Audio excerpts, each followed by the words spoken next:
The CPI and retail earnings will take center stage this week. Stephanie Link joins us now. She's Chief Investment Strategist, Portfolio Manager at Hightower Advisors, and a CNBC contributor. We're not done with earnings. Obviously, Stephanie, we got Home Depot tomorrow, a couple other, I guess, Walmart, so retailers and the like. But there is an interesting piece, lead story in the Journal, a little bit different than I think your take. You like the overall results, thought that things looked like they were up about 10%. The Journal does point out, though, if you disappointed, you really got hurt.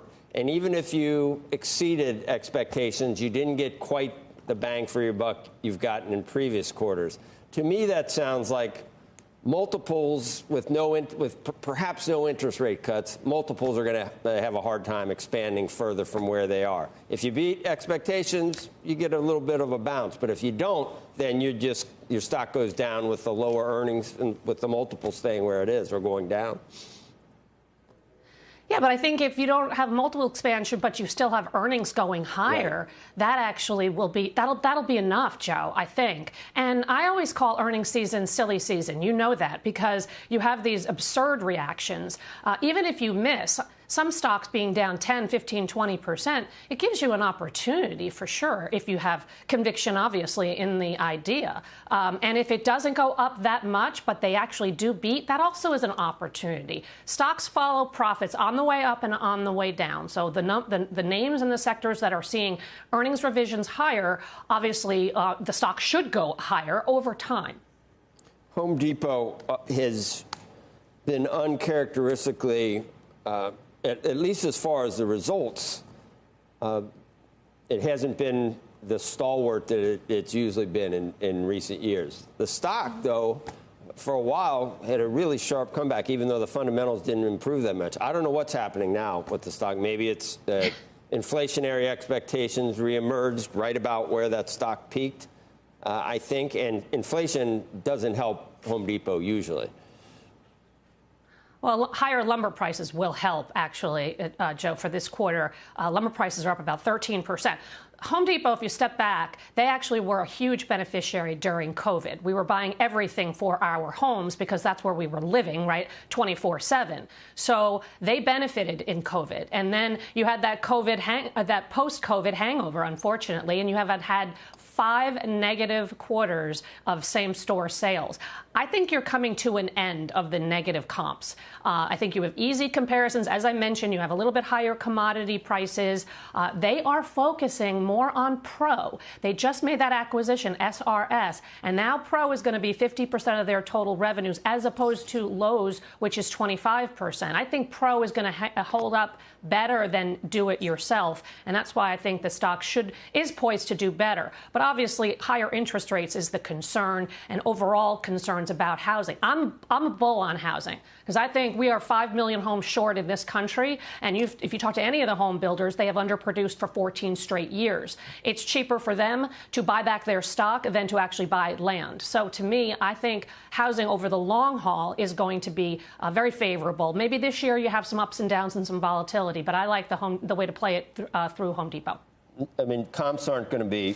There's going to be another down quarter, right? Or this isn't where you think things are finally bottoming, but it's not going to be in this quarter where you see year-over-year gains, are you? I don't think you're going to see that great of results, but I think it's not going to be negative. And if we look at Scott's Miracle-Gro, they reported, and the read-through there is they had record shipments to their retail partners. Home Depot is a 29% customer. So to me, I think this is also a seasonally strong time for the home improvement companies and the housing stocks, too. I mean, look at D.R. Horton. They had 55% order growth sequentially in their quarter. So I think, you're going to have puts and takes. It may not be a terrific quarter, but I think you're on your way to a nice recovery. Maybe flat same-store sales or slightly higher, you think? Yeah, kind of. I think flat to slightly higher. But I don't think negative. And I think after 5 straight quarters of negative comps, this will show a little bit of improvement, and then it should improve as we go through.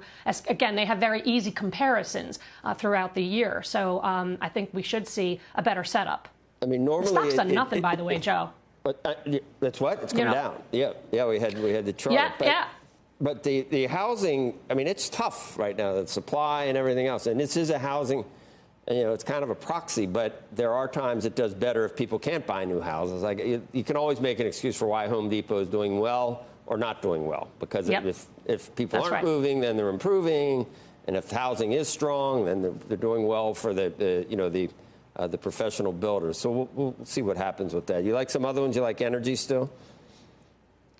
Yeah, I do. I mean, I think one of the most powerful themes that I heard throughout the quarter that's starting to come to fruition is this energy transition kind of super cycle. And we've been talking about this for a really long time. We're going to spend about $4 trillion on anything that's tied to green, clean power, grid, data center, of course, also AI. And this past quarter, we actually started to see it. You guys were talking about utility stocks last week and how well they have done. Well, that's because earnings for utilities were up 30%. CapEx is actually going higher because of all of these initiatives. And then if you look at companies like Eaton, they had earnings up 27%, Quanta Services up 17%, GE Vernova, they had revenues up 24%. Their book-to-bill in electrification was 2.2 times. So we're starting to see all of this come together, and that's why I think it is really a powerful theme. I own all three of those names, and I would be buying any of them on weakness. So you had the jobs number, which started to, I mean, we were at the 10-year was sharply higher, so it started moving on that. Then you had the claims number, big surprise, higher. So there's, you know, that helped the markets, that helped yields. We're starting to think you're seeing a slowdown, and then you come back with focusing on the Atlanta Fed at 4.2% growth. And now you're telling me there's no slowdown in sight whatsoever. So which is it? I don't know. I mean, it's not. I don't think we're going to grow GDP at 4.2% like the Atlanta Fed tracker is at now. But I do think that we're growing above trend. Is that 2.5%? Is it 2.5%, 3%? But the whole point being is we are running above trend. All of this fiscal and monetary policy stimulus that we put in place from COVID until now is actually doing its job. And I think that the better growth is the reason why we're seeing that last piece of inflation really challenged to come down. Right? We're going to get the core CPI this week, and it's going to be about 3.6%. You know, give or take a tenth or two or whatever the number is, we have made progress from 9.1% to, you know, this 3 kind of area, but we're not going to get to 2 if we're growing above trend. And so to me, I'll take faster growth and a little bit higher inflation any day from an investment point of view, because that means earnings can actually continue to go higher.